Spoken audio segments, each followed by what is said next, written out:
Hey, what's up, Chem peeps? What in the heck are we gonna do in this video? Today, we're gonna use kinetic molecular theory, KMT, and concepts of intermolecular forces, IMFs, and relate them to the states of matter and phase changes. As always, taking a brief moment to break it down. We are going to 1. Use KMT and IMFs to describe the properties of a substance in different states of matter. 2. Interpret heating and cooling curves and apply KMT and IMFs to these curves. So first, let's recall that kinetic molecular theory is based on the idea that particles of matter are always in motion. And our focus in this video is going to be how different states or different phases of matter have different amounts of kinetic energy. So let's recall Boylan's 3 signature dance moves. The solid, the liquid, and my personal favorite, the gas. Alright, so now let's think about how kinetic molecular theory ties together to intermolecular forces and the state of matter that we find something in. It's important to recognize that the attractive forces between the molecules of a given substance are fixed. So, in order to change the material's state, it requires changing the amount of kinetic energy that particles have. Okay, let's start with the gas. The molecules in a gas have complete freedom of motion. Their kinetic energy completely overcomes the intermolecular forces between the molecules. And in order to get a gas to liquefy, you need to remove some of that kinetic energy the gas particles have. Slow them down a bit. So a gas is originally like bing bada ding bada ding bada ding. Slow it down, the particles go bing dida bing dida bing dida boom and liquefy. So you can either cool those gases down or increase the pressure. And remember that you can increase the pressure by decreasing the volume of that gas. Next, let's talk about liquids.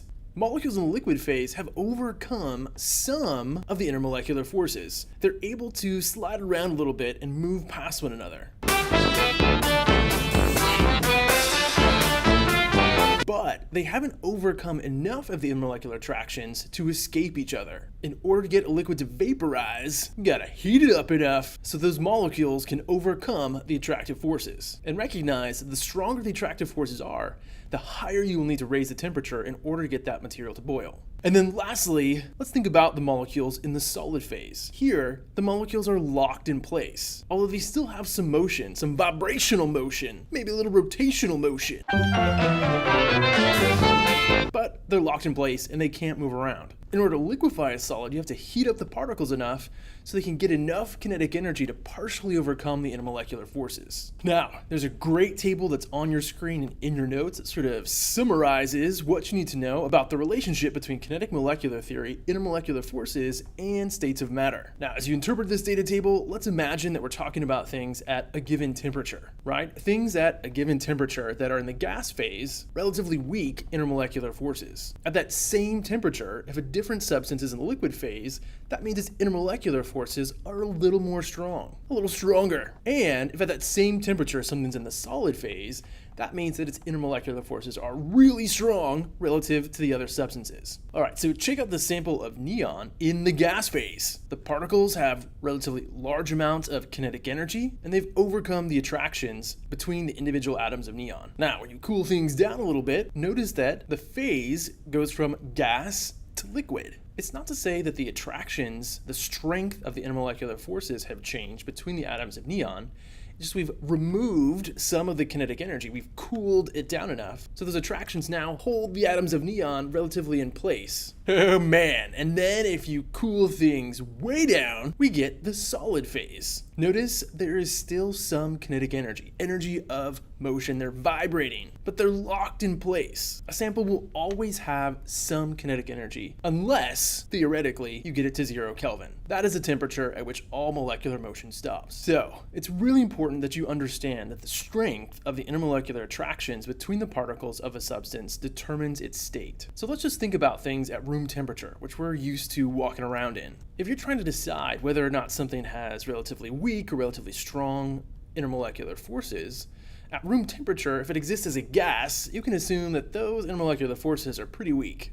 And if something is a liquid or a solid at room temperature, recognize that the forces of attraction in between those molecules is much stronger. And important for this course, you need to recognize that the stronger the attractive forces are, the higher the boiling point of that liquid or melting point of that solid. So, for example, let's take a look at oxygen at about room temperature, or 298 Kelvin. Notice that it exists in the gas phase. Intermolecular forces of attraction between molecules of oxygen is relatively weak. But now, think about water. Also at room temperature, but notice that water exists in the liquid phase at 298 Kelvin, which indicates that the intermolecular forces between molecules of water are stronger than the intermolecular forces of attraction between molecules of oxygen. And take a moment and think about the molecular structure of oxygen, recognize its non-polar nature, and compare it to the molecular structure of water and its very polar nature that we see there. Pause the vid, stop, think about why is oxygen going to exist as a gas at room temperature,